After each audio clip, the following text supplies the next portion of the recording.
গড়াই নদীতে রাত নামলেই পাড় জুড়ে নেমে আসে অজানা আতঙ্ক। ঝিনাইদহের শৈলকুপার মানুষগুলো কয়েক মাস ধরেই শুনে আসছিল রহস্যময় এক প্রাণীর কথা।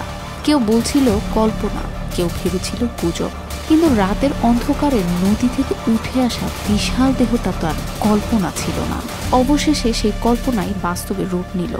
জাল যেটা শুধু মাছ ধরার জন্য রাখা হয়েছিল সেটাই এবার আটকে দিল আস্ত কুমিরকে। ভয়ঙ্কর প্রাণীটি আটকা পড়তেই পাল্টে গেল পুরো গ্রামের চেহারা। আতঙ্কের বদলে সবার চোখে ফুটে উঠল বিস্ময় আর উত্তেজনা। এক রাতে গ্রামের সাধারণ মানুষেরা বনে গেল সাহসী অভিযাত্রীতে। শাইনি চুলে এখন হবে সব হেয়ারস্টাইল। সিল্কোর দ্বিগুণ শাইনি চুল প্রতিদিন। কুমির ধরা পড়ার সঙ্গে সঙ্গে শুরু হয় হইচই। কেউ দৌড়ে খবর দেয়, আবার কেউ লাঠিসোঁটা নিয়ে এগিয়ে আসে।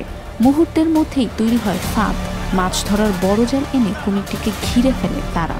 বিশাল দেহের প্রাণীটি ছটফট করছিল, কিন্তু শেষ রক্ষা হয়নি। সবাই মিলে শক্ত করে বেঁধে ফেলে কুমিরটিকে। স্থানীয়দের মতে কুমিরটি প্রায় ৮ থেকে ১০ ফুট লম্বা।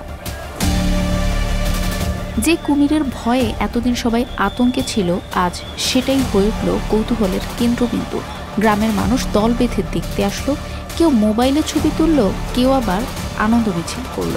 শৈলকুপা বন বিভাগের কর্মকর্তারা দ্রুত ব্যবস্থা নেন। কুমিরটিকে প্রথমে স্কুল মাঠে রাখা হয়, পরে নিরাপত্তার স্বার্থে থানায় নিয়ে যাওয়া হয়। News desk, RTV।